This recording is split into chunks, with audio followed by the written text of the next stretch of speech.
एक महिला भक्त वृंदावन से बिहारी जी लेकर अपने घर आई और तभी बाहर से गोलू घर के अंदर आया और माँ से पूछता है कि माँ, यह कौन है? तो मैया ने बोला, ये भगवान हैं और ये ही हमारे मालिक हैं।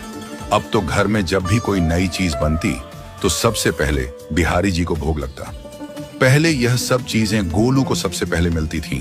इससे गोलू बहुत चिढ़ने लगा और मन ही मन ठाकुर जी को कोसने लगा। एक दिन गोलू की माँ काम पर जाते समय बोली, गोलू, यमुना जी से मटके में जल भर कर लाना। जब गोलू पानी भरने के लिए जाने लगा तो जाते जाते बिहारी जी को कहने लगा, खाने के लिए तो सबसे पहले तैयार रहते हो, लेकिन काम तो मुझे ही करना पड़ता है। अगर यहाँ रहना है तो काम करो। कहकर गोलू यमुना जी से जल भरने के लिए चल पड़ा। गोलू जब यमुना जी में जल भरने लगा तो उसने देखा कि यमुना जी के अंदर बिहारी जी विराजमान हैं और कह रहे हैं, ला गोलू, घड़ा हम भर देते हैं। गोलू उनको देखकर हैरान हो गया और बोला, नहीं नहीं, मैं अपने आप भर लूंगा। लेकिन ठाकुर जी ने उसके हाथ से घड़ा ले लिया और भर कर घर ले आए। गोलू घर आकर डर रहा था कि अगर माँ को पता लगा कि मैंने ठाकुर जी से काम करवाया है तो आज मेरी पक्की पिटाई होगी। माँ ने घर आकर बिहारी जी को गीले कपड़ों में देखा तो एकदम से हैरान हो गई और कहने लगी कि गोलू, ये जरूर तेरी शरारत है, जरूर तूने ही इन पर जल डाला है। गोलू ने अपनी माँ को समझाने का बहुत प्रयास किया, लेकिन माँ ने उसको डांट कर चुप करा दिया और ठाकुर जी के भीगे हुए वस्त्रों को बदलने लगी। अगले दिन जब माँ ने गोलू को अनाज पिसवाने का काम दिया तो बिहारी जी फिर अनाज का कनस्तर ले आए और माँ को ठाकुर जी के वस्त्रों के ऊपर सूखा आटा पड़ा मिला। तो माँ ने फिर गोलू को डांटा कि तुझे पता नहीं कि ये हमारे भगवान हैं और तू भगवान के साथ शरारत करता है।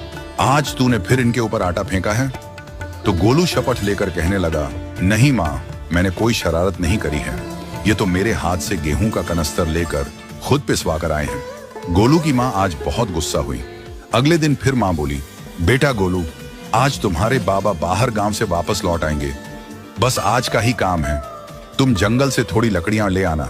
गोलू फिर डर गया, कहीं ठाकुर जी फिर मेरे पीछे ना आ जाएं। गोलू ने माँ को बोला कि मैं चला तो जाऊंगा, लेकिन बिहारी जी को समझा लो, वो मेरे पीछे ना आई। उसकी माँ हंसकर बोली, हाँ हाँ समझा दूंगी, तुम जाओ तो सही। गोलू जल्दी जल्दी लकड़ियां लेने जंगल में चला गया और माँ काम पर चली गई। लेकिन उस दिन माँ काम से जल्दी वापस आ गई और देखा बिहारी जी अपनी चौकी पर विराजमान नहीं है। वह तो एकदम से घबरा गई कि कहीं गोलू की शरारत तो नहीं। वह भागी भागी जंगल की तरफ गई। तभी उसने देखा कि गोलू के साथ एक इंसान लकड़ियों को लेकर घर आ रहा है। गोलू की माँ यह देखकर हैरान हो गई कि यह तो बिहारी जी हैं। ये क्या हमारे भगवान हमारा काम कर रहे हैं? इसका अर्थ गोलू ठीक कह रहा था। वह जल्दी जल्दी